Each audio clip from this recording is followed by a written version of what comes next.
She doesn't even go here. I'm bi, actually. Excuse me. Could the ugly, untalented gays please report to the principal's office? Hi, I'm Kurt Homo, and I'll be auditioning for the role of kicker. Hello! Welcome in, everybody. Thank you so much for tuning in to today's episode of Not So Straight Nerds. I'm your host, Luke. And I'm your host, Alicia. And today, we have a very exquisite episode for y'all today. On the latest movie of Knives Out, Wake Up, Dead Man. That was pretty good. Thank you, thank you. I was ready to, cringe. I was like, oh no, he's doing the voice. And then I was like, wait.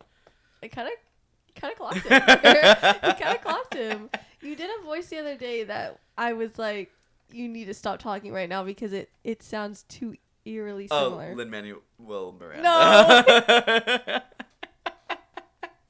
No, because y'all, he really did. I'm like, yo, you've got to shut up right now. He's he's in the living room. He is haunting us.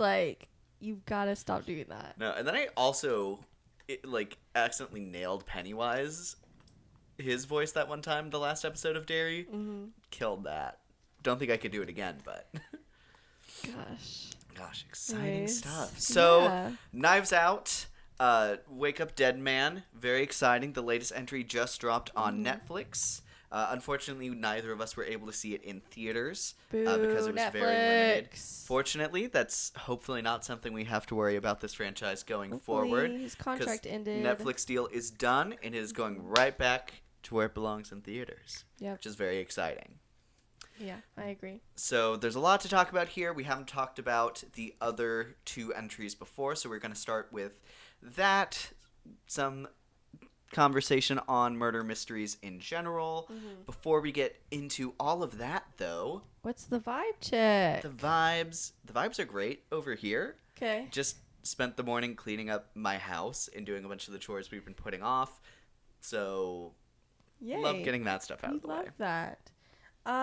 I've done minimal chores, and then I tried to pour myself some cereal, and I always smell the milk before I use it, even if it's days away from being expired. I just always do it anyways. And I'm glad I did. I was like, I don't know if that smell it's on the edge, and then I look and it looks bad, and I'm like, I've got to throw this away. So I took a little trip, get some more milk. That was my morning. Nice. Anyways, I'm a little tired. But what else is new? Yeah. Indeed. My cats woke me up begging for food, so I did not really sleep in as much as I wanted to. So. Freaks. Oh well, like Burley was literally eating my hand. He was like, "I'll you will give me food right now, or I'll find food with your hand." So, anyways, Little guy. yeah, I'm here now. Indeed. So, right now we are going to throw up a spoiler warning. We are going to be talking the dirty details on all three of spoilers. these movies. Yes. We will talk a little bit about some other movies in the murder mystery genre. We will not be talking spoilers on any of those. No. But we will be getting into the trenches here on this trilogy. So if you haven't seen any of them, I think we both highly recommend all of them. So Yeah, you can go I watch agree. them. The last two entries are on Netflix, and you can watch them right now. Mm-hmm. So, you've been warned. Yes, and there are major spoilers as it is Yes, a mystery. it is a murder so mystery. That's the whole yes. thing. Whole point, yeah. So, I want us to quickly start out by ranking the trilogy of Knives Yeah. Out. Especially after a good night's sleep, I have a very solid ranking. I don't see myself really moving it around, but I'm happy with it. All three of them, I'm getting ahead of myself. All three of them have very good ratings. I think I technically did do the second and third one 4.5 out of 5 stars, and the first one 5 stars. So we'll talk more about what breaks that down later, but For sure. yeah. I will say, and I also think most people, because I'm fairly certain our lists are going to be the same, and I feel like that's what most people are going to kind of agree with overall. Yes, I agree. So my list is from the bottom to the top: Glass Onion, then Wake Up Dead Man, than Knives Out. Same here. Okay. And I have seen some people say Wake Up Dead Man is their new favorite. I would not be surprised if that's kind of majority like recency bias, but I also I wouldn't see say, why some people would really vibe yeah, with it, I though. wouldn't say that that's invalid at all. I mean, obviously it's totally your opinion, but I can see that. Even if I don't agree, I'm like, Yeah. that's fair enough. I They're will all say really good. So. I would, going into the movie, I wouldn't have been surprised if it was my favorite. Yeah. Um, Gosh, especially right out the gate, just the visuals. It's like they're not coming to play. Like great visuals, great setting. Yes. But we're getting ahead of Great ourselves. cast, everything. Yeah. We're gonna get more into this franchise in a second. We Yeah. also are gonna go ahead and rank from this year the mystery movies that have been released and that we have seen. Yeah. These are according to Letterboxd. So even if these aren't necessarily the first, even if you wouldn't necessarily call them mystery movies, Letterboxd called them mystery movies for us.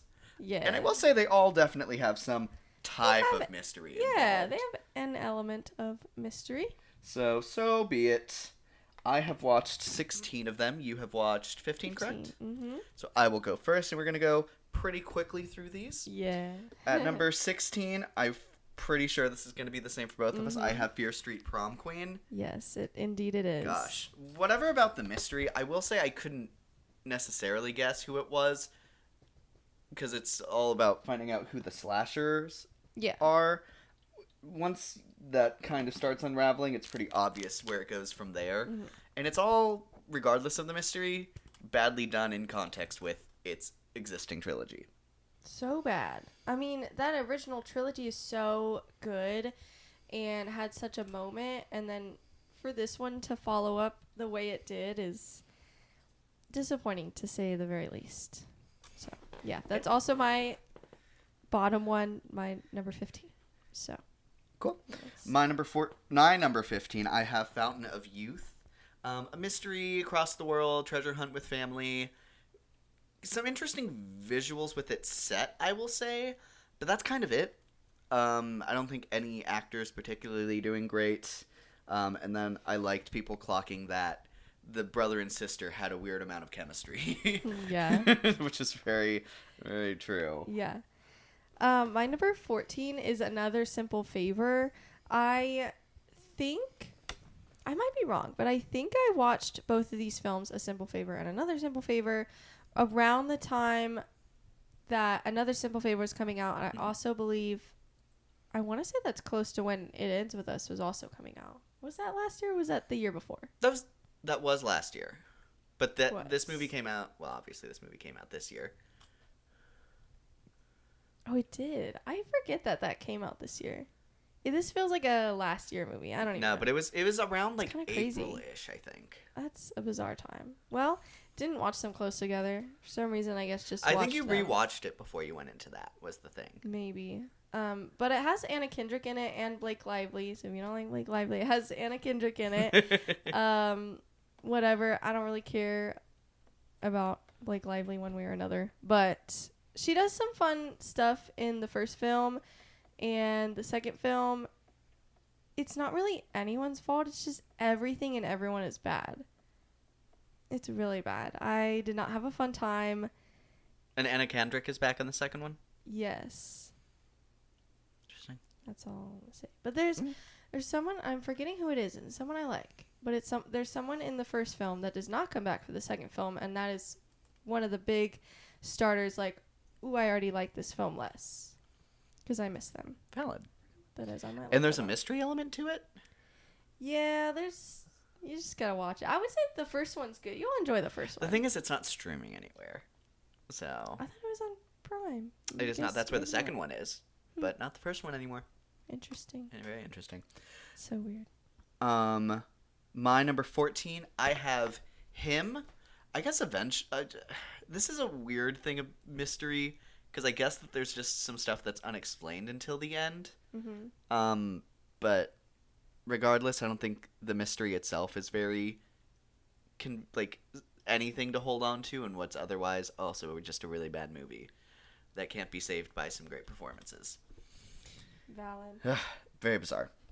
I need to write down my other one, but I'll go ahead and say it. It's there, and there's, I will say, as much as I wasn't wowed by this movie, there was a big difference between this next one, and that is Clown in a Cornfield. I almost like hate that they're right next to each other, because even though I found it wildly predictable and like kind of basic, like this might have hit a little bit more if it came out in like the early 2000s. I still did enjoy myself, and I like the main character. I thought a few of the main cast was fun together, and I would like to see them other places, so doing other things. If only the script was maybe a little bit better, but it's okay. Sure. It's fine. My number 13, I have Netflix's The Woman in Cabin 10. You haven't seen this, right? Mm-mm. It's what's her name? Keira Knightley is our main character. Ooh, I love her. On a yacht. Okay. And the setting, super fun. The cast is fine. Guy Pearce is in it as well. A couple of other names you might recognize.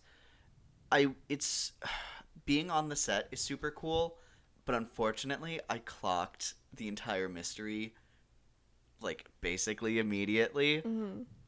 And then it kind of solves itself, I think, way too early. Mm-hmm. Like in the script, it kind of lays it all out too early. So then there's Okay. a lot of the movie that's just like What are not we a doing mystery now? anymore. Yeah. So some really weird choices here, but Hmm. some solid main performance, great set, Yeah. and great in theory. Yeah, fair enough. My number 12 is Fountain of Youth. I should probably switch these two. I think I meant to, and I forgot. Yeah, I would switch those two in my brain, but I've already written them down. So, anyways. Yeah, Fountain of Youth was a movie. It was fine. It had some good moments. It had plenty of, bad moments. It was there. It's like, unfortunately, even though it came from Apple TV, the platform that has made a lot of great stuff, this is like screaming streaming movie. yes. So, yes. yeah. My number 12, I have I Know What You Did Last Summer, obviously the 2025 version. I remember the cast really surprised me here, Yeah. and surprisingly lifts it higher than I would have expected. And I will say I think the new cast does better than the returning cast here, which is also not typical. Yeah, no, I would agree with that, actually. I was a little surprised by that, but But besides that, I think there's some solid great scenes here. And I know you clocked who you thought the killer was pretty quickly. Mhm. I wasn't sold on it until the very end. Mhm. So yeah. it was fun because I almost never guess who did it. I don't know. Part of me tries not to, but then part of me does sometimes get caught up in the, like, ooh, this clue, trying to piece it all together. Mhm. Yeah, this one is a little, I guess, I don't know if I would say obvious, but I guess I clocked it. So I don't know. I still had a fun time with that, and I'm getting ahead of myself because that's not the next one on my list. It's him. Him. Well, speaking of somebody who's in both movies, though, the main, like, younger guy who is, like, the main character in this film is in I Know What You Did Last Summer. And then he's also going to be in Colleen Hoover's next book-to-film adaptation, Reminders of Him, which I'm actually And he will excited be for. a reminder of him. Well, the only thing I'll have to say about that film is it's one of the only books by her I read. I had a phase in like the book talk time back in like the more beginning of COVID, and it's one of the only not completely toxic ones. Okay. There's some pretty bizarre relationships in some of her books, and I liked this one. So this one, and then I read Regretting You because that one was coming out. But and I that will one's say, also not I hate the trailer. I'm so sick of Listen, it already. It's hard because I have context that I think would make it maybe a little better. Because you're like, why does she go to prison? And I'm like, I can't tell you that. Let's just say there's a reason she goes to prison, and that's all I could say. At Anyways. my number 11, I have Until Dawn. Once again, I guess there is a mystery element here. I feel like it's more like Sure, trying to sure. escape, though, Yeah. but then there's a weird bit of mystery there. I think all of the different monsters are really fun here. Yeah. So, yeah, And it's there's a fine. It's a mystery. horrible adaptation. I think the cast, once again, is surprisingly strong here. And they make a lot of the scenes very fun. I will say there's a lot of fun scenes here. Yeah. Even if they don't, I think, necessarily work super well all put together, there's still a lot of really great moments. My number 10 is I Know What You Did Last Summer. Kind of crazy this made my top 10 because I did rate it 2.5 stars. But it was fun. It had some fun moments. And, you know, the more I think about it, I'm like, because I was going to say it did surprise me a little bit who kind of broke out of that cast, that one guy. But I mean, a couple of the girls, like Madeline Klein was already kind of an established name. I mean, she was in one of the Knives Out movies we're going to talk about. And of course, Outer Banks is her huge thing. And then the other girl, I don't know any The of main character, she's names. in the studio right now. Yes, and she's really good in the studio too. I mean, everybody is, but she's fun. Mm-hmm. She's holding her own with some really Yeah. great talent. Yeah, I agree. So there's some other breakout stars, you know, as well. He's just having his moment right now. Fun for him. And Indeed. he's doing a solid. I mean, it wasn't his fault. Him was bad. Yeah, I still like his performance in that movie. Yeah. My number 10, I have Clown in a Cornfield. Yay. I saw this randomly show up in our theater one weekend, watched the trailer once, and it was like, sure, what else am I going to do? So we went to go see it, expecting it to be pretty bad. With going in with the expectation that it's going to be really bad, and it was like pretty solid. It was very enjoyable considering I was expecting to regret my time there. Well, maybe that is partially the reason why I felt differently than y'all, because y'all kind of hyped it up for me.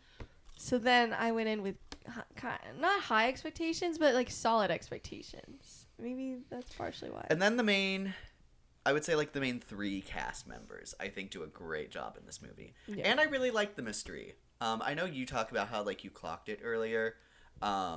There's something I didn't predict because I thought it was going to lean more into Scream territory as Okay. kind of a copy of that kind of trope.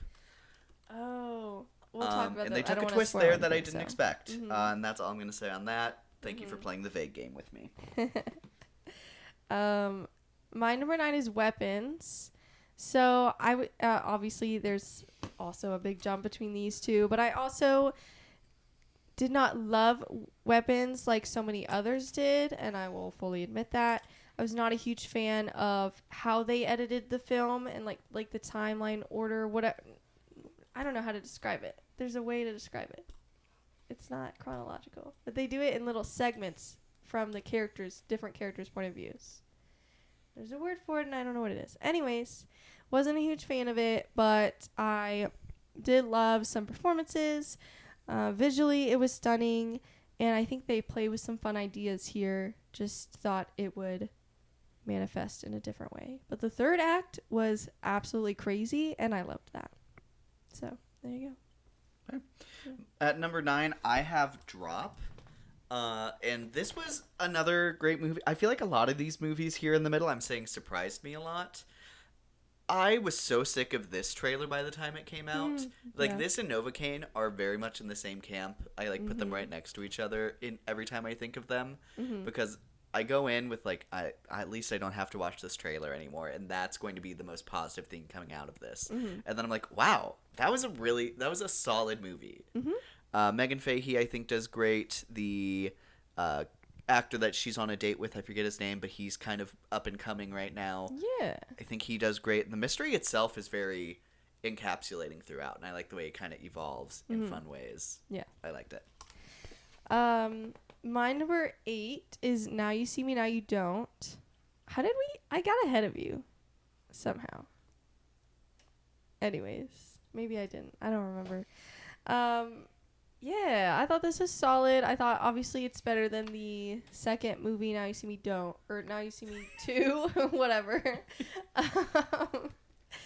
Yeah, I liked the amount of magic. The newer cast was really fun. If they do take over someday, I think we're in pretty solid hands.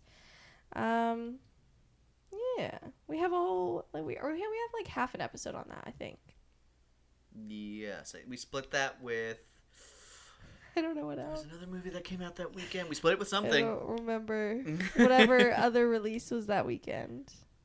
Yeah, But I think we preferred this one over the other one. I think so. Can't remember out of the top of my head. But Well, whatever. you know, My number 8 is also Now You See Me, Now You Don't. Mm-hmm. I think you nailed it. Great scenes with magic. Specifically, everything like inside the house is really great. Mm-hmm. And then the final act is fun. Yeah.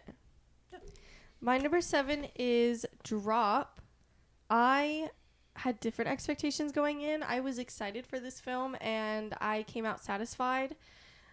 Yeah, I just really like the main 2 actors and am excited to see him in The Housemaid. Despite another person in that cast. I Despite unfortunately, obstacles in the cast. you know, I'm too locked in because I've been too excited for too long and I read the book. And unfortunately, I will be seeing that movie. I just have to. Anyways. My number 7, I have Black Bag. I remember hearing a lot from certain film circles before we had been able to rent and watch it.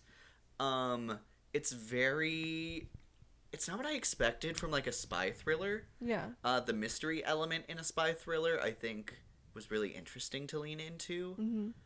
And the cast, I think, is great. I maybe wish that there was a little bit more that stood out overall. Mm-hmm. I would say the most memorable stuff is like the interrogation room stuff, and then the dinner. Every time they're at the Yes. dinner table is Yeah. great, great stuff. Yeah. Yeah, and that's how I feel about that. Overall, it's still really solid. Yeah. My next one is also Black Bag. I feel very similarly. I liked the cast. I was not as wowed as I thought I would be just because of the hype that was around it at the time. But it was still solid. Still definitely satisfied with it and enjoyed it. So, yeah. But I feel the same. It also, I didn't know. I thought I knew what to expect and then it went a different direction, which is fine. It was still good. It just surprised me a little bit. So, anyways. My number 6, I have The Accountant 2. I think it was really funny seeing the trailer for The Accountant 2 and then watching The Accountant for the first time. Because I feel like it was supposed to be such a big thing that it's the 2 brothers coming at each other in their work. And you were supposed to realize that at the end. But it's like, no, I already know that now. Yeah. So crazy, crazy stuff. Spoilers, I guess. Sorry if you haven't seen the first one, but it's been out a while, so we're not gonna spoil the second one. But they Yeah. definitely lean into a really interesting mystery here. Yeah. And the action was really great. I think the chemistry between the 2 brothers really So helped this good. movie a lot more than Yeah. I think the first one. It's really solid. It's Totally agree. and surprisingly fun. So did not think that this movie was going to be for me, and it was surprisingly for me. My number 5 is Final Destination Bloodlines. So, obviously, you know, when we were watching through the Final Destinations, I was like, you know, I've gotten accustomed to the fact that most of them are bad. And then to watch this movie, I was like, for 90% of it, like, this is actually like a movie.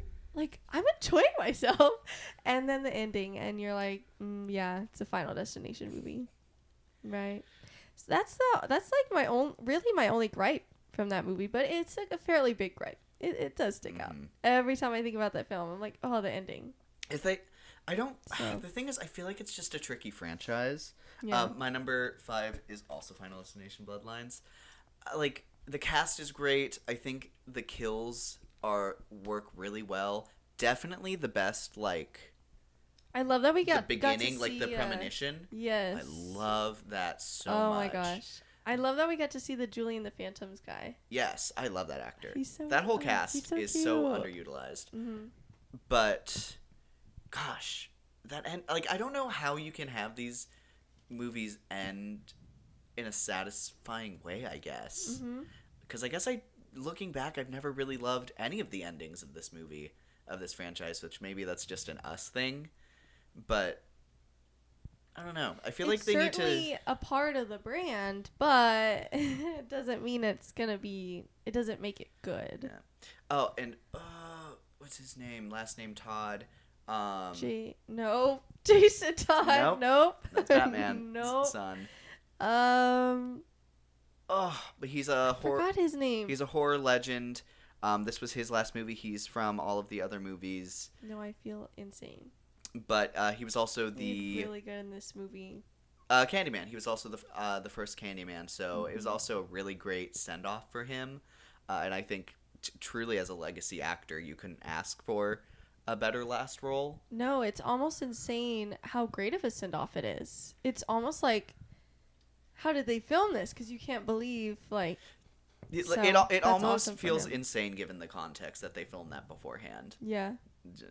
Yeah, and I think that part specifically adds a surprisingly heartwarming element to the franchise in general, Yeah. which is just very bizarre for Final Destination. Yes. So we have a whole video on that if you want Yes, to we watch do. it. That also have forgotten to mention we have at least half an episode for Drop as well. Yes. I'm sure we did one for Weapons. We did half an episode for I Know What You Did Last Summer. I think we did something for him. Yes, we did. To some extent, we did. Yeah. And my next one, Until Dawn, we did a partial video on that. I know Wow, it's- Until Dawn is I- pretty high. I know. I was like, yeah, it's gonna be a little high. I know nothing and therefore don't care about the game. I'm so sorry. So I liked it. I had fun. I liked the trailer and I love the cast. And yeah, I had fun. I was like, I'm vibing with this. So there you go. Anyways, my controversial take. At number 4, I have The Thursday Murder Club on Netflix. Oh my gosh, if you have not watched this movie, I need to watch do that. yourself the favor and watch it, especially I think if you like Knives Out. It's not in the same caliber as Knives Out, but it's very adjacent to it. Okay. The cast is super great. Helen Mirren, Pierce Brosnan, David Tennant's in it. So many great people. Such a great little wholesome murder mystery. It basically circulates around this group in an elderly care house. And they solve cold cases every Thursday with their club. And then there's a murder that they have to end up solving. And it is just such a blast. The chemistry between them all is so cute. They're so smart. They're being overlooked by the officers and everything. Sure. And they're just so they're such baddies. I love it so much. My number 3 is Zootopia 2. So I really liked this movie. Obviously, I really liked the first one as well. There's so much charm to these movies. Obviously, I know people make fun of it, but it's obviously supposed to be intentional that the two main characters have a lot of chemistry, but they do. I think casting Jason Bateman, yeah, because they make fun of him and say Batman. It's like, it's Bateman. I love that commercial. Anyways, I think that was a great choice. Yeah. Cool. Anyways, I think it was really fun to be reminded that Snow White and Prince Charming from Once Upon a Time are married in real life. Because I forget about that, and then I saw them on the red carpet with all their kids, and I'm like, I still want to cry. Love it. Yeah. Anyways. My number 3, I have Weapons.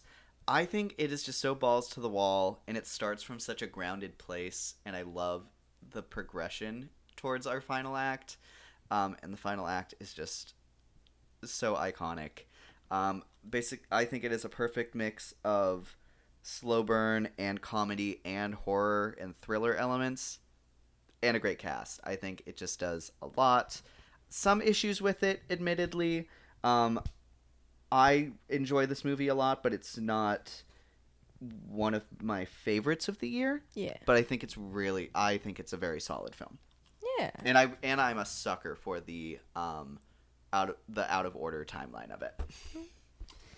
My top 2 are The Accountant 2, and which I really liked when I went to rank all of the 2025 movies this year on Letterboxd in a list. I was surprised to see that I rated this 4.5 stars, but then I think about parts of that film and I'm like, yeah, I remember loving that film now that I think about it. So it was just really good. And then number 1 is Wake Up Dead Man. We're about to talk about that a lot. Yeah. Obviously, I love the Knives Out franchise. I hope they make as many as they can. So I'm excited. And hopefully next time we'll get to see it in theaters. Because rewatching Glass Onion, there's so many good ideas for a popcorn bucket that it kills me that you just choose to miss out on that. To, like, not accept money. I'm like, I can't understand that from a business perspective. So, but whatever. My number 2, I have Zootopia 2, and at number 1, I have Wake Up Dead Man. So, yep. Liked them, loved them. Yay. Definitely these top 2 I loved. Yeah. Weapons is very close to love, but I enjoy it so much. So, yeah, these movies. Very fun. Let us know your favorite mystery movies of the year in the comments. Put mine up too. Let them see, all of let them them. see. Finished product. You know, sorry, it's an orange. It's probably hard to see, but I haven't used orange in forever. So go for this next little bit. I just kind of want us to rank some aspects from the Knives Out trilogy. Sure.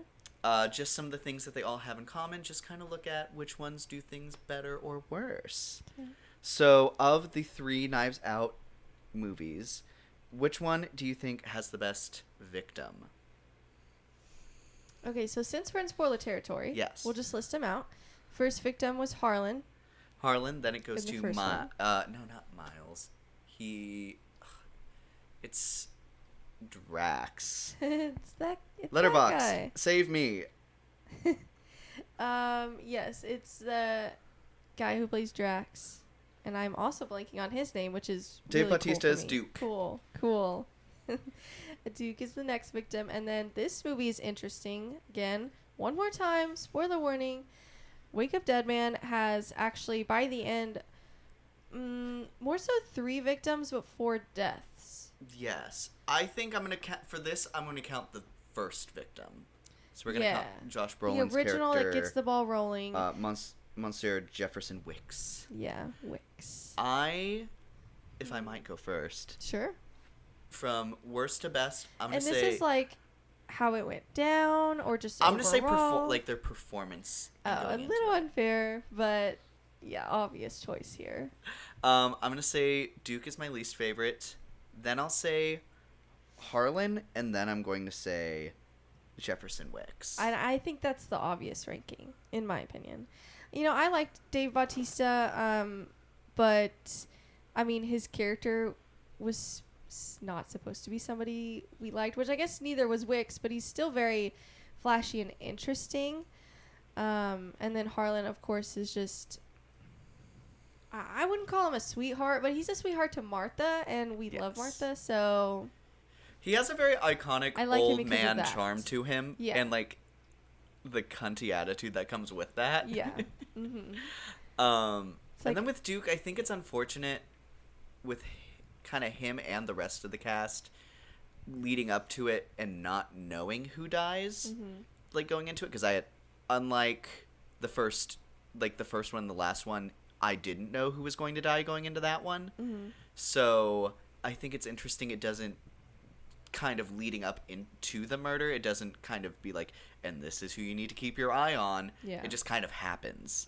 So you don't get a lot of time to kind of delve into that character beforehand, whereas everyone else kind of gets some time after the murder to keep being in character. It was a total fake out because we thought it was going to be Miles. So we thought, let's keep our eye on everybody that could, want to kill Miles. And then it wasn't. So, interesting. My next question to rank is, which one has the best character sidekick? So that would be Marta. And Marta, Janelle Monáe's character. because she plays like 2 different characters. I'm gonna count obviously the twin sister, which is Andy. No, Andy is. It only lists Andy. Andy's twin Helen, sister. Is I it Helen? think. I think Yes, it's so. Helen. You're so right. Yeah. So I remember one of the names. Yes. Helen, and then Andy, and then Judd. Judd. Father Judd. Father Judd. For me, I think will it's say actually- my first one is very clear. My but you- first one is, it's very close to my second one. I would say it's not quite as clear, but I do still feel confident, and I'm gonna say Judd. Okay. And then I'll say Marta, and that's hard because I love both of them. And then Andy and Helen. I like her, but it's hard because for like half of the movie, she has to play someone who does not. Who's very not- distant and away from the yes, camera. Yes, so that puts her at a bit of a disadvantage, even if she does that well. Mhm. It's hard for her to be likable when she's not supposed to be for the first half of the film. So Mhm. she's very fun in the second half. So she has some good moments. I would say that is also my ranking. Although I would say Father Judd is a clear step above. I love his Yeah. he has his own character arc halfway through, which I think is super endearing. Yeah. And I think adds something really endearing and new to this franchise. And I would say the next two, Marta and Helen, are very close together. I'm still gonna go with Marta. Oh, okay. But Helen, I think, like you said, she spends the first half of the movie so distant from everyone. But I think the switch up to her coming in and in the second half being like, I don't know what I'm doing here. I am a teacher. I am in over my knowing that that's the kills same that. person Yes. makes me just immediately love her so much more because I'm like, Yeah. oh my gosh, you did that. It's hard because it just immediately is like, wow, her accent is ridiculous, but that's Southern accents. They are ridiculous, so you nailed it. Okay. Yeah. My next one is best mystery slash. Do we think we should separate mystery and twist, or do you think those are kind of two in the same? I couldn't decide. Let's do it separately. Separately? Okay. So, best mystery of the three. So, I guess what do you mean by that? Just the the mystery of who killed the victim, Yeah, essentially. basically. So the first one being he was hired to investigate a suicide attempt and was told there was a crime committed. The second one being who tried to kill Miles while surrounded by friends on the Glass Onion. And then the third one, how did this priest die in an impossible murder? I might actually my first two are very, very close. But I would actually think I'm going to go with the third one first because I really liked his entire scene where he was explaining all the different ways it could have gone down and referring it to the book, which was very fun. But the first one, that's going to be my second choice, is the first mystery, is very fun just because he's so convinced it's not a suicide. When they have everybody talking, that entire sequence is amazing. Plus him doing the little piano note is so fun. And then also having to figure out who even hired him, I think is interesting. So, because we know for sure. I will say in Glass Onion, it is very fun that we go into it with Miles being like, someone's going to murder me, which of course he thinks that's just a game. But then it's also has that element, why are you here? Because I'm not serious. But you are like an investigator to real murders, not games. So that's interesting. I don't know. So I like all of them. Yes. But I would say I would go. The third and the first one are very close to me again as well. I would say I would start. I'm gonna go first one. hard. I'm gonna go first one. It's valid. Very close Because the to me. idea, it's just no one saw a mystery here, Mm-hmm. and someone's telling you randomly out of the blue and paying you a lot of money randomly to find the mystery, Yeah. and I think that's a great pitch. Yep. And then I would say a very close second is Wake Up Dead Man. Yeah. And then going into Glass Onion, because I think there's a little bit of where does the exact mystery come in, and it's rather late in as well. So Yeah, I agree. and then Twist. So let's say like I think maybe we figure out what the biggest twist of these movies is and rank them. I think the first one, there are a few, but I think the biggest one is that Ransom is a bad guy. That's what I would say. Okay. Because obviously you have pretty early on, fairly early on, that Marta, we think was responsible for Harlan's death. And so now it's like how's she going to get away with it? But I would say that's not super shocking. I think she seems very suspicious from the beginning, because she's so nervous because she thinks she actually did it.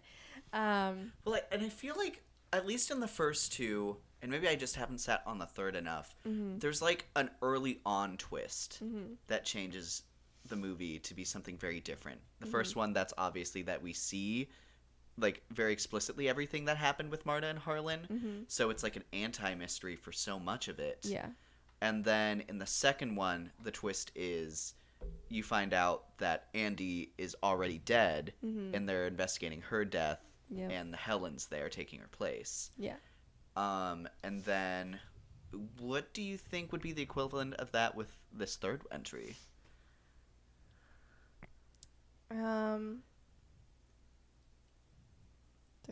Third. Like, it almost feels like the tomb opening up is almost like the equivalent of that. I would say so. Because then it's like, even though how it's is not this like any kind of possible? big reveal. Which I think is interesting. It's almost like it adds a mystery instead of like does a big reveal. But I would say they serve the same purpose, I would say, though, or a very similar purpose. Yeah. I agree. I would still count the big twists to be like who did it. But that's interesting with the third one. Because the first one, obviously, that would be Ransom. Second one, it would be, what would you say? I guess Miles. It's Miles.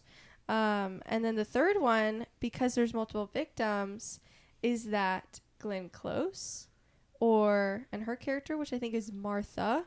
Yes, Martha. Which is kind of like Marta and Martha. Or would it be the doctor? I will say Doctor ended up killing... 2 people.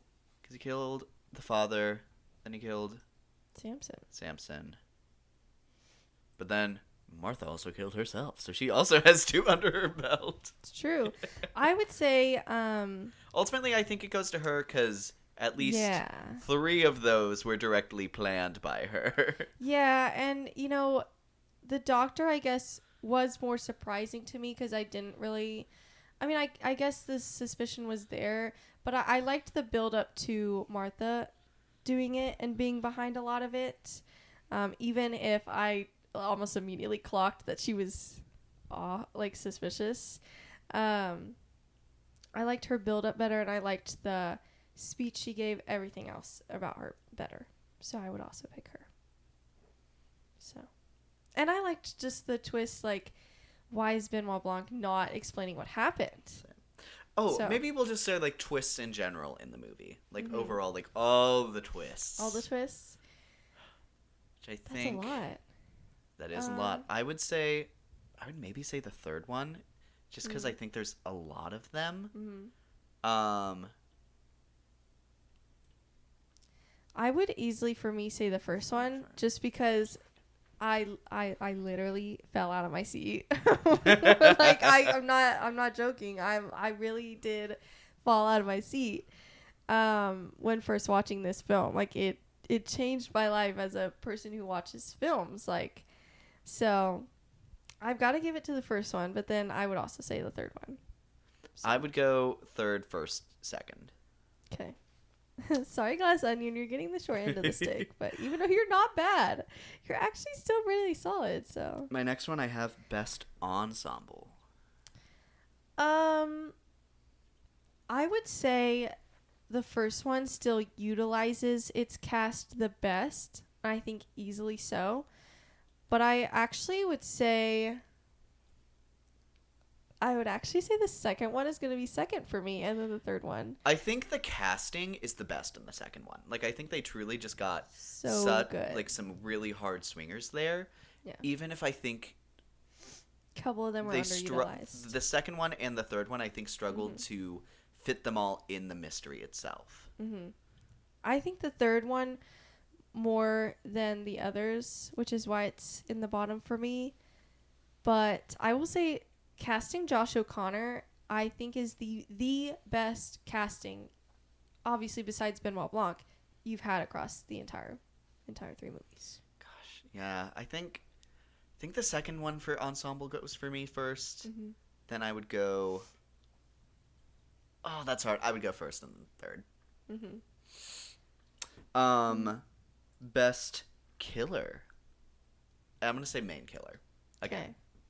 So that is Hugh, or what's his Ransom, Miles, and Martha.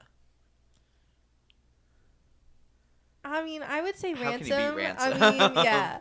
The speech that he gives, like, there's a reason people are still filming themselves saying that on TikTok. Like, it's iconic. But I do think Martha also gives a really good one. It's just tonally extremely different. I really like hers. She's a second for me. There's a clear divide between the two, but I really like the difference with her, where she's, repenting and like there's a lot of change coming from not getting caught, but from a confession. I think she does a lot with that last bit. Yeah. So clear second, and then Miles, ultimately he serves very clearly with what the theming of what that second movie is, where he's just a selfish idiot. It's so dumb. It's so dumb. Get It's it. genius. No, Is it's it? just dumb. Yeah, is it, or is it just dumb? Yeah. Yeah, I agree. I think there's a pretty clear ranking there. And then lastly, I have which movie has the best Blanc? Uses Benoit Blanc the best?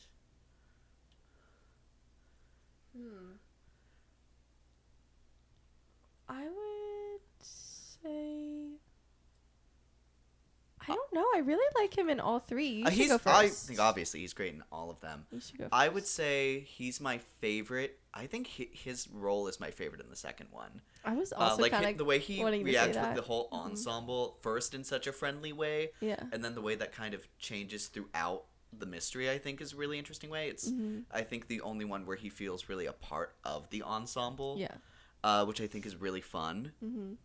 I would say next, I would actually say 3, I would do 3 for me.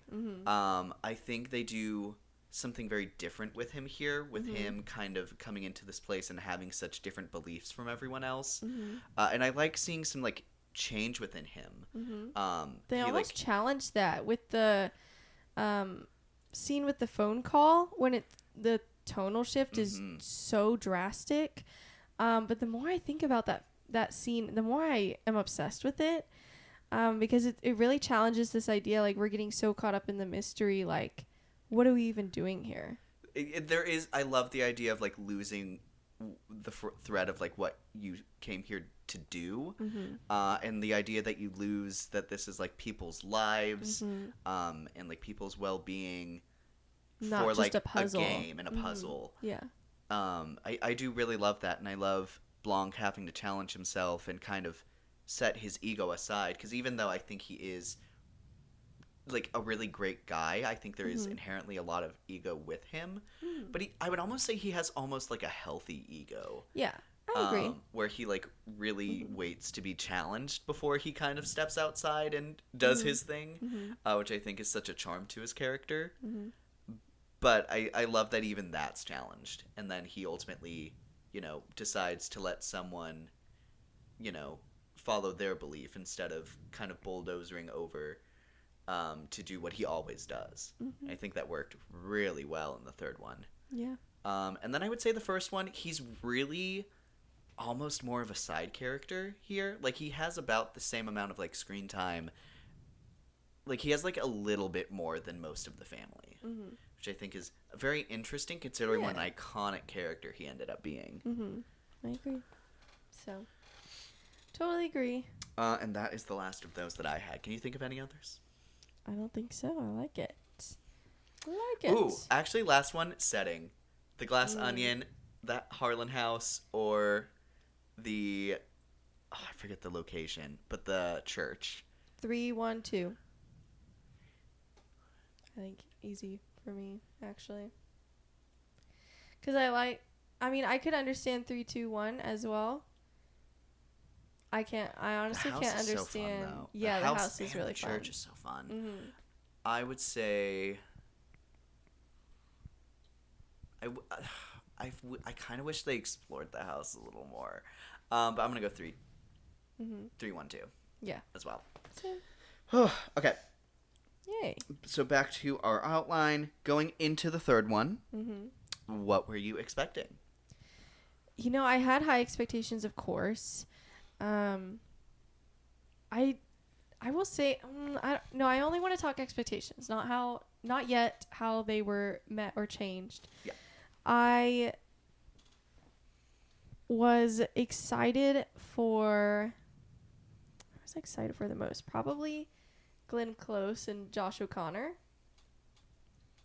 which were great. Oh, I know you love some Kerry Washington, though. Yes, I was so excited for Kerry Washington. And, she, unlike a few of the other cast members, she actually did have some moments to shine. And I'm so happy for that because she killed it. I've seen, I don't know, I don't think I would say even half, but part of Scandal, the show she's probably most known for. She's amazing in that. And then I've also seen the 688, something like that. Yes. I thought she was really good in that. I think that's an underrated film. I think from last year. Yeah. So excited she was in this film. She did great. Even though I wish maybe a little more to do. But I could say that about the rest of them. And some of them literally had nothing to do. I would say her involvement should have been the minimum that any Yes. character in your murder mystery should have if they're I being in the suspect circle. I agree. Mm-hmm. I was very surprised that we didn't see more people brought into the meat of the mystery. It's very weird. I agree. But we're still on expectations. Yeah. I'm getting ahead of myself. Yeah, I was excited for the cast. I guess if I'm being honest, I didn't have a lot of expectations going in because I didn't know a lot about it. A lot of it was surprising to me.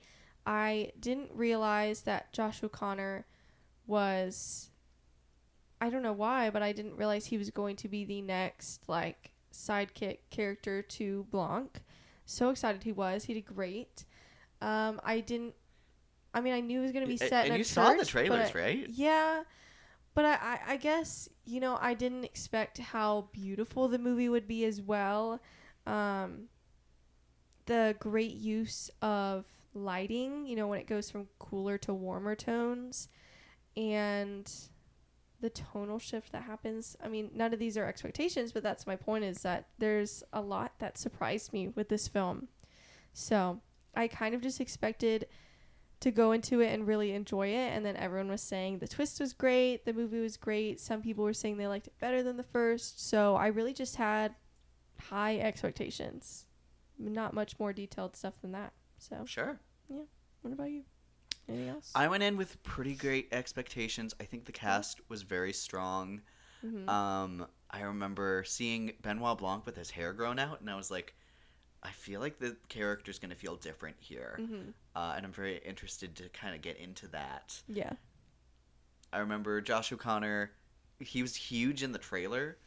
He has this line I'm with Benoit frickin' Blanc. And I'm like, He's going to kill yes. this. Yeah. I'm in. Yeah. And then the shot where he's all muddy in the rain and going towards stabbing somebody, that was interesting too. So I do remember some things from that. Yeah. And then even the name Wake Up Dead Man, I think is such a great name to go into it. Especially when it's set at a church. Yeah, for It's sure. okay. I was super into it. I absolutely adore the first two. So I was so excited to see this again. The cast was strong. I think the setting felt very different from the other two. So I was very interested to see what kind of swings they were going to go for. And I think inherently with that name as well, there were big swings to be had. Yeah, I agree. And then from the trailer, I knew it circled around an impossible murder. I thought it was going to be a little bit more impossible than it ended up being in the film. I thought the idea was like the door closes, and then when they open it up, he's dead. Yeah. It was interesting seeing that be a little different than I expected it to be. Mm-hmm. But yeah, I was very excited for a crazy mystery. Mm-hmm. And needless to say, that is what I got. Mm-hmm. Absolutely. Absolutely adored it. So, best parts. What are some of your best parts of this movie? It would be way easier to say worst parts and then everything else is best parts, but I will try my best. I will say find like the biggest things Yes. for you. Okay, so well, I already mentioned some of them, but I'll just mention them again. The cinematography, gorgeous. If I might add on top of that, the lighting as a part of that. Yes. They use the light in a really, specifically. really great way to really show where like your character who's like talking feels and like how it changes. Yep. I think they use that really well. Mm-hmm. It's used for, two sides of a thought or an argument or whatever. When they're talking about what religion means to them, Blanc and Judd, you have like the coolness where he's not really a part of it, doesn't really want to be a part of it, has never seen the point in it, and has a very negative view on the teachings that they believe in.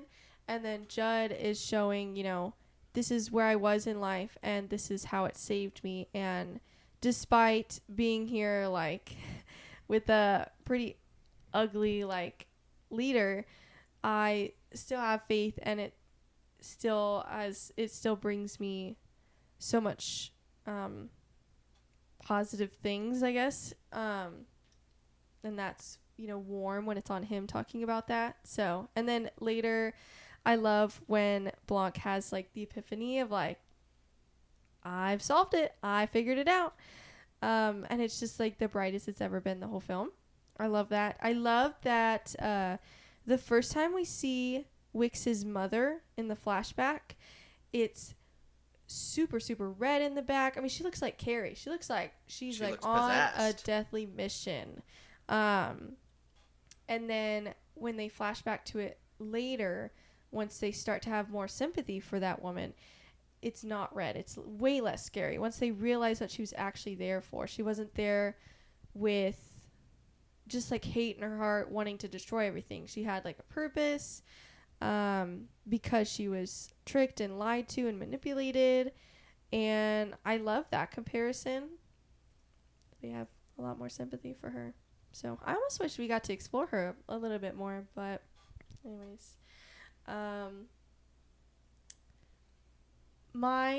The more I sit on it, my favorite scene in the entire film is when he gets that phone call from that lady, or rather when he calls her, but then the and phone it does call that shifts. switch. Yes.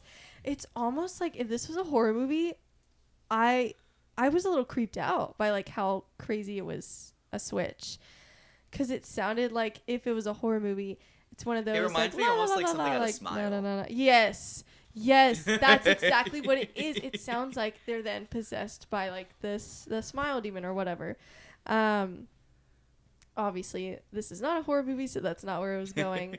But gosh, the more you think about it, and then he just has that realization. He looks down on the broken Jesus figure, and I think that's also symbolic to like what they're doing here and how lost he became in his personal mission. And he's just hopeful. Like Judd as a character is just so awesome.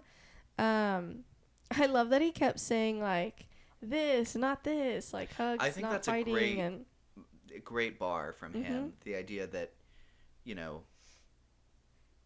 you get more from that than which is the hug than the fighting stands for those on Spotify. Yes. And I love the way they kind of explore that throughout super well. He says that at the very beginning in front of like the other deacons or whatever you want the to call Pope them. Club. Yes. When they send him out there, and then Wix challenges that in his like last confession, and then even down to whenever he thinks that he murders Samson. Samson. It's kind of him going right back into that stance, and then that's why he feels so much guilt from that point going forward. But ultimately, that's like the emphasis of his character, and I love that they lay that out at the very beginning, and then that's something that's, you know, backburnered by the murder mystery, and then the revelation brings that back. I think that's done so well. Yeah, I agree. The dynamic specifically between Judd and Blanc, I think, was great. Trying to think more cast-wise. Obviously, I already mentioned Kerry Washington had some great moments. When she's, like, confronting Cy and, like, basically telling him off. Love that. Glenn Close, the entire movie, I'm like, girl, you're doing too much, but in like the best way. Like she's killing that. She's supposed to be doing too much, and she does it really well. And then of course her confession. I love that entire scene because also Judd is convincing her, you know, maybe she had good intentions hiding the jewel, but really she did it with hate in her heart for that woman, and that she should forgive her and let it go. And she did. And she was absolved or whatever. There's some like absolution. Yes. So that was awesome. And I'm sure there were more parts. I don't even know. I'll jump in. Okay. I also really love the visual in the basement of the doctor's house with the acid pit. Yes. And then like when they drain it and like the skull is like revealing through the acid being taken away. Oh, I love that shot so much. anytime before they installed the new cross or whatever you call it, they call it something else, even though it is a cross, but they call it like an official name. Crucifix. Yes. Anytime they were opening the doors and it was the shadowy figure. The huge shadow up there. I loved that. Woo!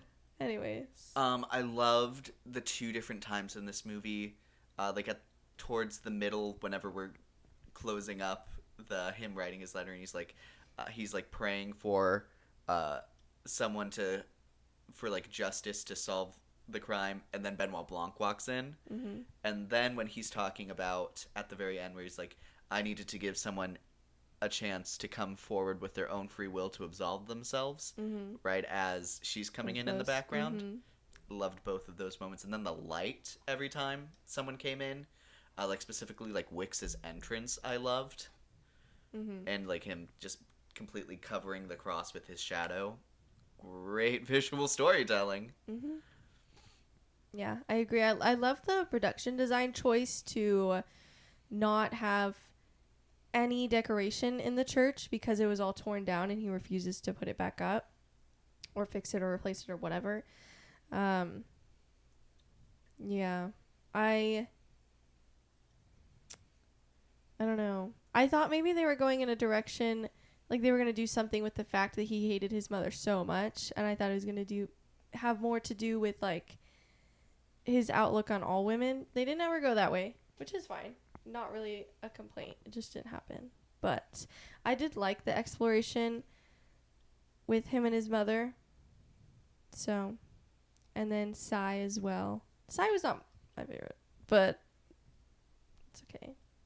We weren't supposed to like him, so. Yeah. I think those are definitely, the highlights that I would say are really big standouts. I agree. Any worst parts, or I'll even say weakest parts? I would say it's just disappointing honestly, like, the fact that Kaylee Spaney and Andrew Scott had, like, next to nothing to do here.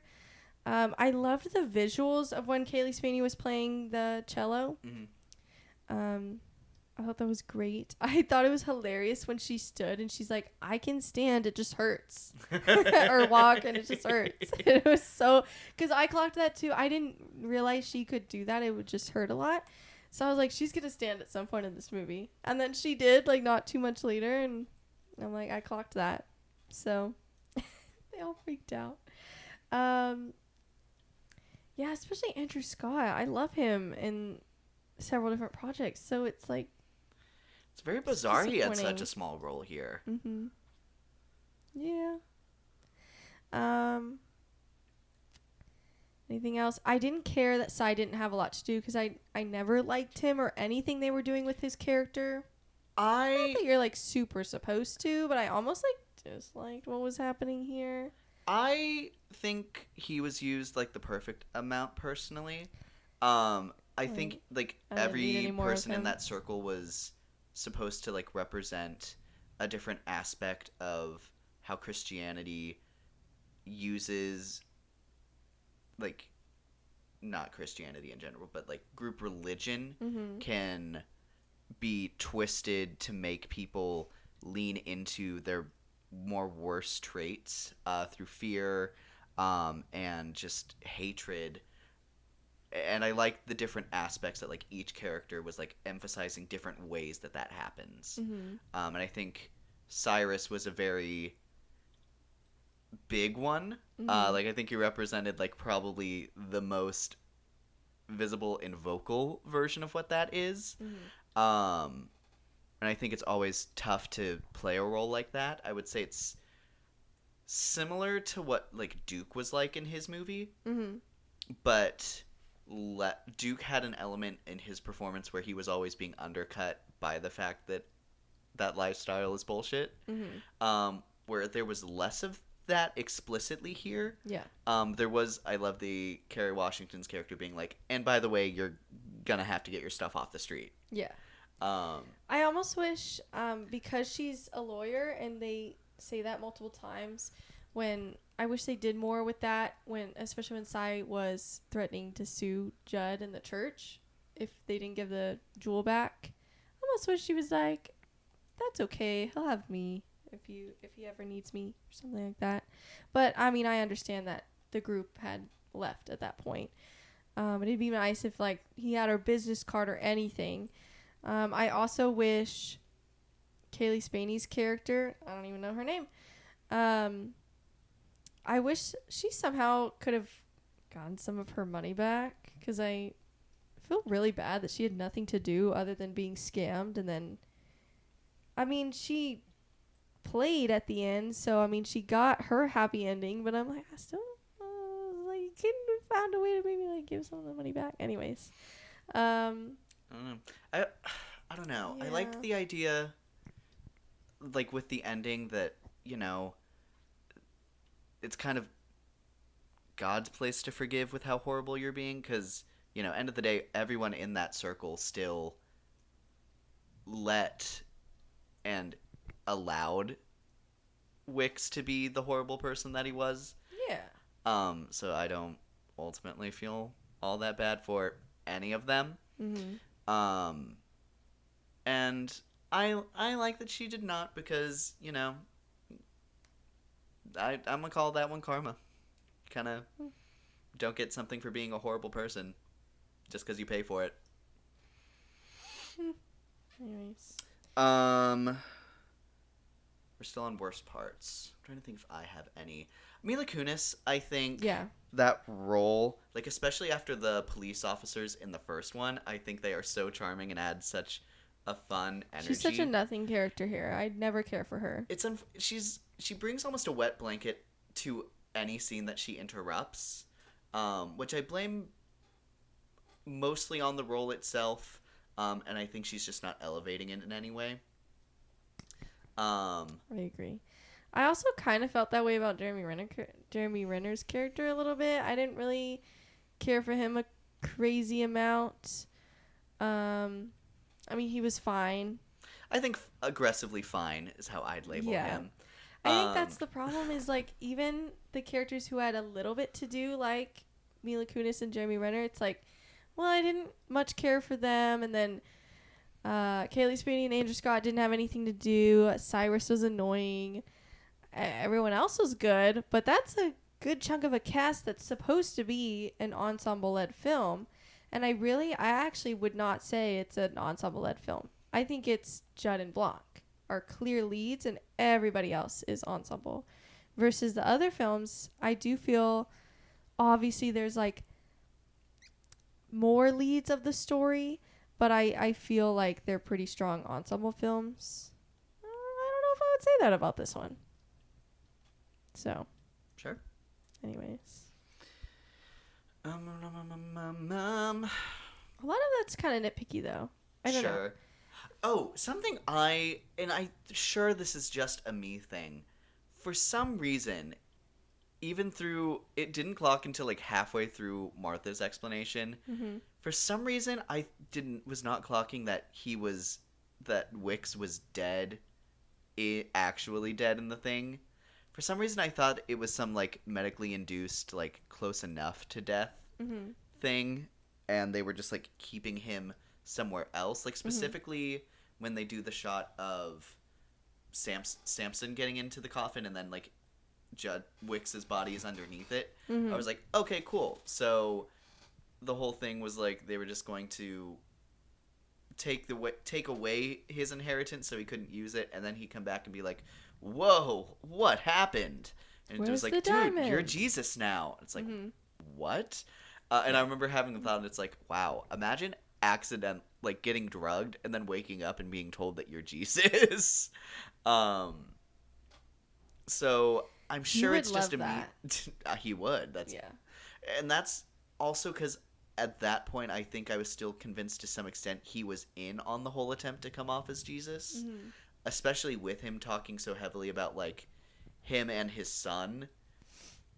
Yeah, I wouldn't have been surprised if that happened, but I feel like because they did the thing in the first film where they had Marta pretend to be Harlan and dress up like him, I feel like maybe in the back of my mind that's why I was clocking that was not him and that was somebody else. Because it was very intentional that they never had a close-up of him, and it just from a distance looked like him. So, like, I'm clocking this. But I also would not be surprised. But then Judd kept seeing him in the woods itself, and that was also throwing me off. Mm-hmm. Yeah. So, I wasn't until it was spelled out for me, and then some. I wasn't super clocking when he died, and then I was like, oh, okay, everything's clicking now. Well, because in these movies, you're supposed to kind of doubt everything. So. But even my thought is even when it took me a couple of beats after she had explained what had happened to understand what had happened. Yeah. Which is where I get into the little bit of the weaker territory with it. Mm-hmm. I still like everything that happened. I wish it was more like, and this was when he died. I was like, oh, timeline. That could, I think that could just be a me thing. I'd be interested to hear if anyone else fell into that category. Mm-hmm. But I'm sure it's not the majority. Yeah. That's all the weaker parts I could think of. We broke a lot of this down. I spelled things out like cast-wise and story-wise, but I feel like we covered a lot of it. Are there any other themes that we haven't talked about? I love the emphasis here of this theme talking about religion, and kind of the talk on how that can be twisted in really horrible and counterproductive ways. Mm-hmm. And there's like great and positive ways it's meant to be used. Mm-hmm. I really like the exploration of that. I think Judd personifies that theme so well. The idea of, building a place to like embrace people and provide them safety and answers instead of another thing to fight through. Mm-hmm. I super love that. And then Benoit Blanc in the idea of, remembering what you're doing things for and not losing your purpose. Mm-hmm. I think that's super important. I would say that's super important today. Mm-hmm. I think every entry of Knives Out has had really great themes that have really spoken to where society is. I saw that on Twitter the other day that I don't know if it's Ryan Johnson or somebody that is heavily a part of those films talked about. That's very intentional. Absolutely. They do write it with the intention of somewhat reflecting like the society today or whatever you want to call it.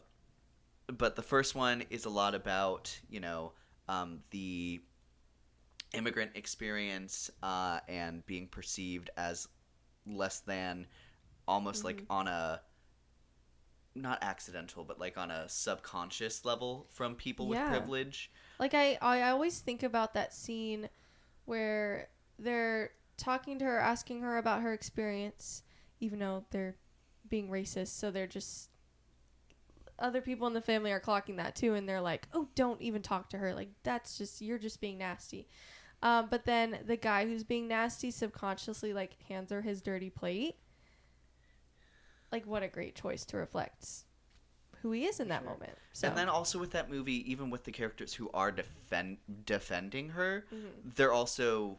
They like also the younger girl, the Hannah Baker girl. I forgot her name, but... I would say even more specifically her mother, Toni Collette. Like, the idea that she's... Even though she says the right things, she doesn't do enough to stand by those beliefs.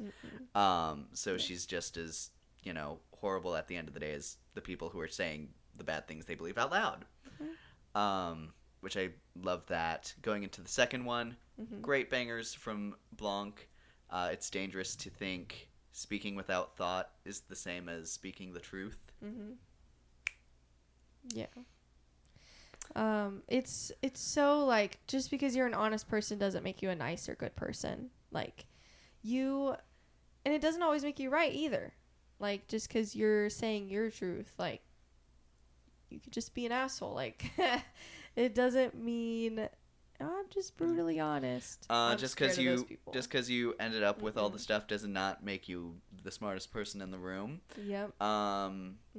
Especially when you cheated your way there. Yeah, power doesn't mean people will ever fully take your side or like you. No. Not enough money in the world to gain true respect. Nope. And I love, this is not like an overall theme in the story, just I love the moment when they all show up in their different masks reflecting their personalities. The one that is useless, the one below the nose. Yeah, it's, and then so, you know, when they're getting the thing in the throat, some of them don't even care and they're just like, sure. And the others are like, what is that? What is that? What is that?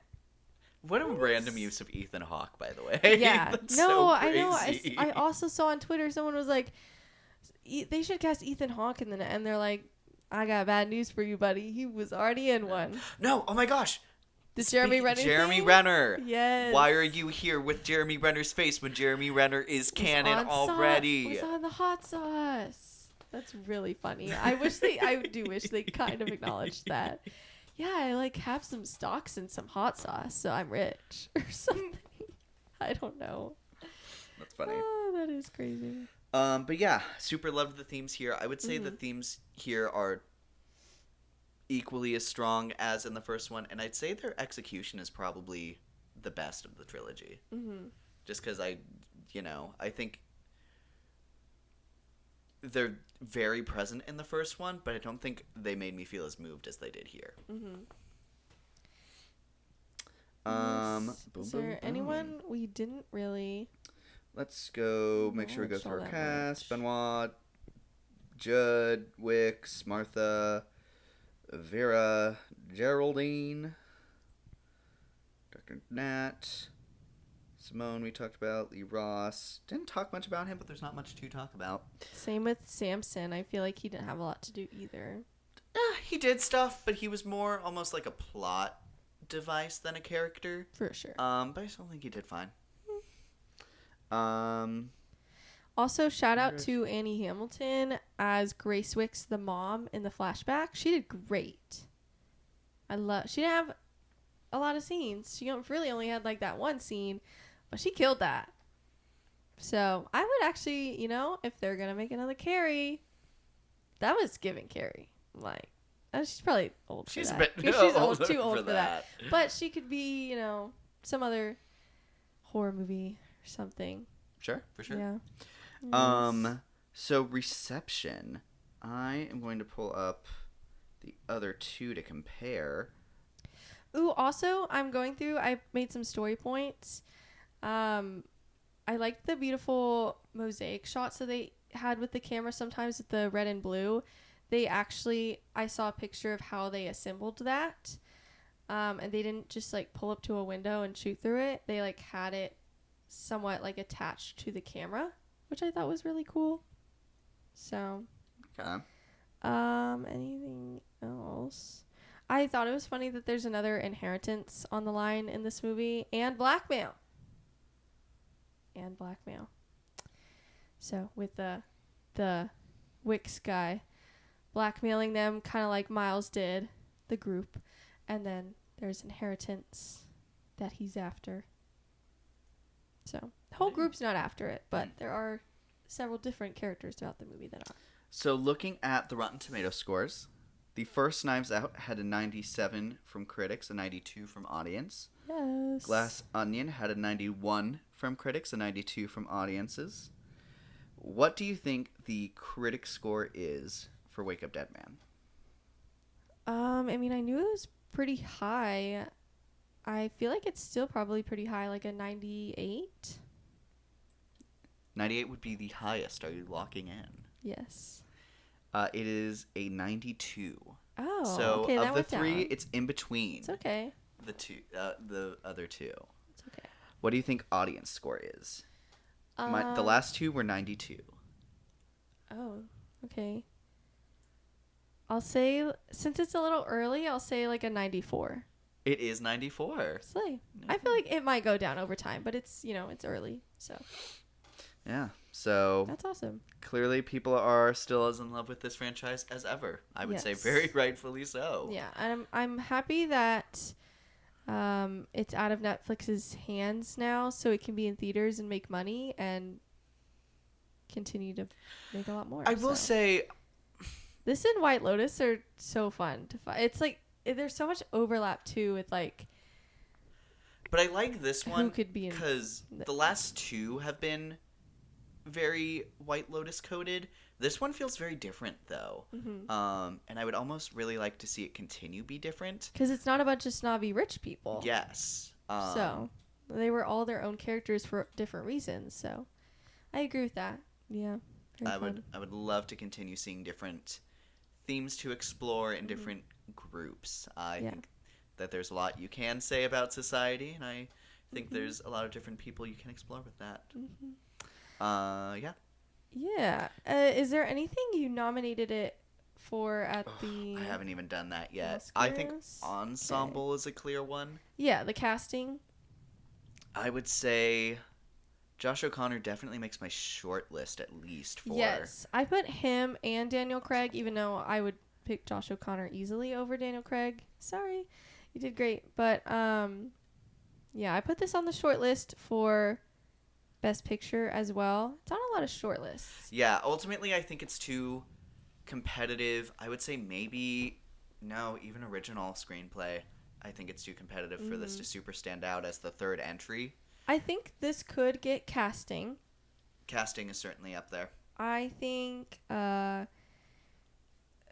probably either production design or cinematography could at least get on the short lists for those. I agree. I think it could get shortlisted for a decent amount of the craft categories. If any acting category happens, it's going to be Josh O'Connor. Yes, I agree. I think he's honestly the only one with a chance to make a short list, and I don't think he's going to get nominated.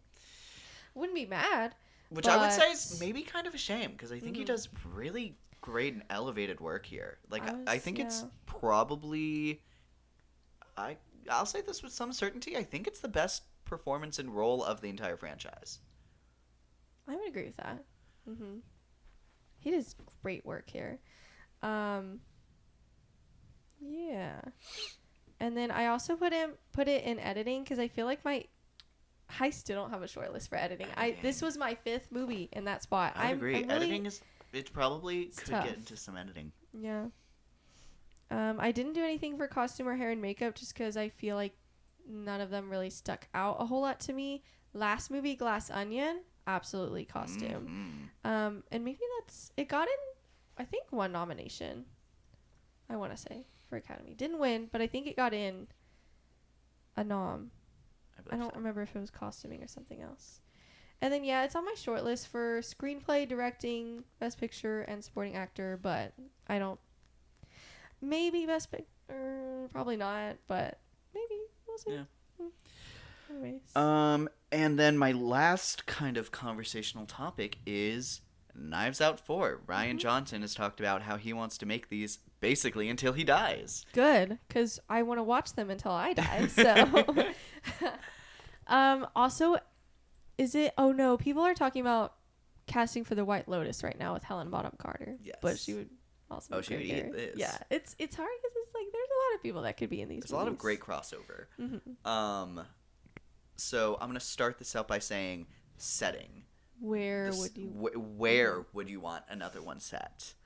I think there's some interesting potential if they go international with it. Mm-hmm. Yeah.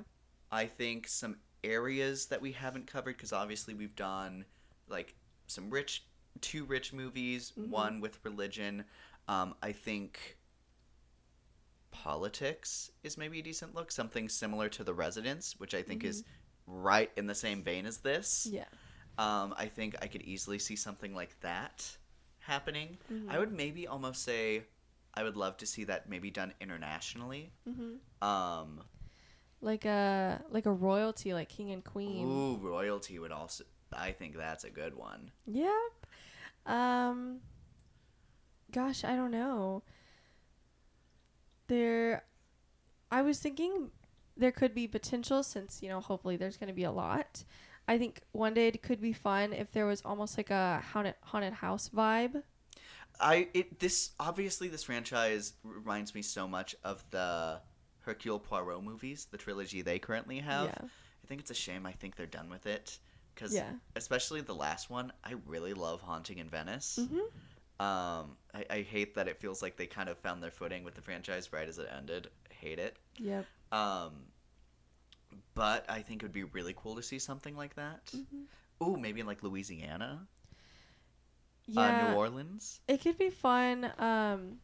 If he was at like a hotel somewhere on vacation. That way we could also see his husband again. What is it? Hugh something? Oh, yes, Hugh Grant. I always forget. I keep wanting to say Hugh Jackman every time I think about that. I that feel like guy. inevitably at some point we're going to get a movie where like Benoit is accused of something. Yeah. I think so. I feel like it'll be very interesting to see how Them on that vacation happens. though would be really cool. It would be cool to have him stumble upon a mystery. Go full Scooby-Doo with it. Scooby-Doo, as he Yep. says. Maybe like Ooh, Hollywood. I think Yeah. on a movie set would be a really fun one. Yeah. I would also maybe say, in the same vein as people really wanting him to do something with the Muppets, I think a really interesting meet in the middle on there would be if like there was some like Sesame Street-esque show that something had happened on. And so the puppets are just around and heavily a part of that. I think that could be super cool. Yeah. I think maybe if you went wider, it'd be cool if you were maybe in like one building for the whole movie and you had to stay there for some reason, or one location. But going the total opposite direction of that, if you had like a small town where there were multiple murders already happening, that could be cool. A mass murder, like a serial killer. Yeah. I would be interested to see maybe if there's a younger actor, and I mean like younger, like maybe like teenager or just like 18, like very young adult that he could partner up with for whatever reason. Like that's where my brain went with small town. So I don't know. I think a prison investigation at some point. Okay. And I think there's plenty you could talk about like prison reform, something almost Sing Sing-esque. I think that sounds very inviting and some great opportunities for some great roles in that ensemble. Yeah. Ooh, the kid thing you could do with like a summer camp or something. There's opportunities there. There's just a lot of like fun young actors this year. I want to see. How would you feel if they pulled a Fast and Furious and put Benoit Blanc in space? Oh my god, a murder on the International Space Station? Oh, actually, I was thinking like, what about a plane or something like you have to stay in it, you can't get out. Oh, I would say like International Space Station or like on like Air Force One. Oh, I fear International Space Station kind of eats. You could do museum, or I'm thinking of the Now You See Me Magic House. If you had like some sort of trick house In Vegas? Vegas would be a fun setting. Ooh, a Vegas show. Wait, we ate with that. Get Pamela Anderson back as the last showgirl? No, Pamela Anderson would eat in one of these movies. Oh my gosh. Wait, oh my Yeah. gosh, if there was a Blanc family reunion. Oh, but I don't want any of them to die. Well, I fear I want to see someone die because I want to meet the Blanc family. Well, that could be like when they're on vacation. Like maybe they could go on vacation somewhere. Something happens and then he's worried for his family and yeah. Oh my I could gosh. see it. I could see it. Oh, there's so many opportunities here. Let us know if you can think Yeah. of any other ones. I'm sure there's some. My last question is, what are some actors that you think could do really? I think I obviously there's mean, kind of a blank check here, but I'm gonna yes. say specifically a character that an actor that you would like to be like in the second role, like the Watson. You know, Because I feel like they've done really good at kind of picking some very iconic or up and coming actors. with that, I'm thinking like Chase Infinity would be really fun because she's getting some, rightfully so, some recognition right now. Ooh, no, you know who I think fits perfectly into this? I think that's a great pick. I will say, I think Obviously, she's it's very early up and for coming. her. It's very early for Yeah. her. But I'm thinking more in the vein, like, I think Jacob Elordi right now is in a great place to be a Benoit assistant. Also, if we're thinking younger, who I was thinking of when I was talking about that was like anybody from like the Percy Jackson cast. We're watching that right now. I think some of them, like especially like the actors for Annabeth and Percy, I think could be really fun. If you're doing like something with kids. Simone Ashley is also having a moment right now. Jonathan Bailey. Ooh, he's really up and coming right now. Oh my gosh, I feel like he would fit so well in the Benoit Blanc family. Wait, he would. Wait, I think that's my pick for up and coming. I think I would pick that. Benoit Blanc is a really good one. Or Jonathan Bailey. Yeah, let's get Benoit Blanc in the Benoit Blanc Knives Out movie. Oh my gosh. Yeah, I mean, yeah, it's just there's an endless list of people that could be in these films and do really well. I think Julia Roberts could be fun. Oh, I feel like she'd be like a great suspect. Yes. That's what I'm saying. Who's also had a good year? Mason Thames has also had a good year. I mean, he's younger. I feel like he could do some decent work here. Yeah. I don't know. Jeez. It's just kind of an endless list here. There are. I'm trying to think. Get Simone Ashley. Simone no. Ashley would kill Yeah. in this world. And then Jonathan Bailey. That's how you reunite them. Yeah. I wonder if anybody from, obviously other than Jonathan Bailey, we already named him, but I wonder if anyone else from Wicked could be fun here. I feel like Maybe like Michelle Yeoh or Jeff Goldblum. Michelle Yeoh was in the Hercule Poirot one. Yeah. Not that means she couldn't be in one of these again. But I also loved her role in that. So I think she could be fun. I feel like I could very easily see Ethan Slater fitting in Slater. the ensemble. Yes. I don't think he'd be like super notable, but I feel like he would fit in really well. Yeah. Oh, There's lots of Kumail people. Nanjiani. We just saw him. I feel like he could easily. I feel like he has enough oomph to fit into that sidekick role. Yeah, there's a lot of people. I like the I've got to go with Jonathan Bailey though. Like they would be awesome together. So, yeah. Anyways, Well, alrighty. Any last comments or thoughts on Wake Up Dead Man, a Knives Out story? I don't think so. We covered quite a lot. It was great. Excited for the next one. Excited to see it in theaters and maybe get a popcorn bucket. I'm very interested now that it's So- officially kind of out there. I'm curious who's gonna grab it and when we're gonna hear on it, because I think with confidence I can say there's no way it doesn't continue. So I'm just very curious what that timeline looks like. Yeah, I can't even fathom it not continuing. So, anyways, So yeah. please let us know, what are your thoughts on Wake Up Dead Man, and what are some things you'd like to see in the future? Let us know in the comments below, and if you've made it this far, please leave a like if you've enjoyed. Until Yes. next time, I'm your host, Luke, And I'm your host, Alicia. and thank you so much for watching Not So Straight Nerds. Bye.